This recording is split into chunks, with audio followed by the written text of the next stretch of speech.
Powder, নতুনের মতো উজ্জ্বল।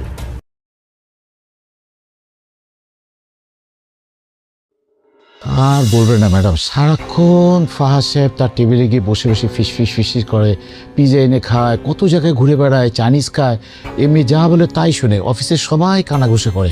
এটা কি তোর বাড়ি? হ্যাঁ, আপনি জাকির চুপ, একদম একটা কথা বলবো না।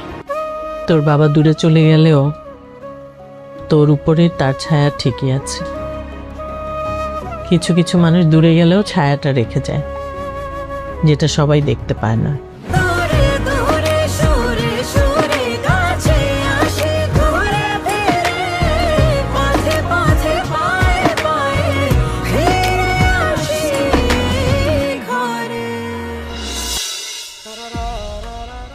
ফুফা, আমার বন্ধু মিজু। ওয়ালাইকুম আসসালাম। তোমরা তাহলে এখানে আড্ডা মারো? জি। তো তুমি আজকাল করছো কি? আগে ছিলাম এমবিবিএস, এখন বিবিএস।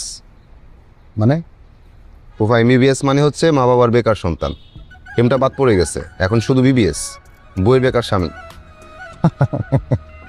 এই হয়ে চললে হবে? কাজকর্ম কিছু করতে হবে না? শোনো,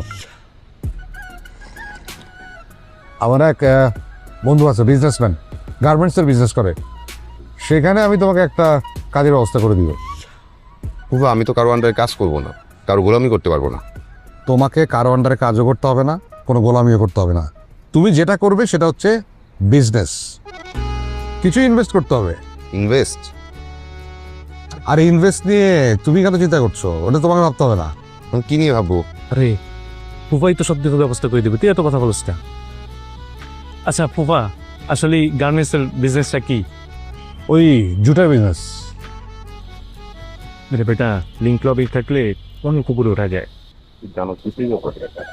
টুকটাক আইডিয়াস। শোনো, তুমি এত চিন্তা ভাবনা না করে তুমি আইডিয়া ডেভেলপ করো, আমি তোমাকে যোগাযোগ করাই দিচ্ছি, সব ব্যবস্থা হয়ে যাবে। আর ইনভেস্টমেন্ট নিয়ে কোনো চিন্তা ভাবনা করো না, আমি দেখছি। বিজনেস ছিল ঠিক আছে তো।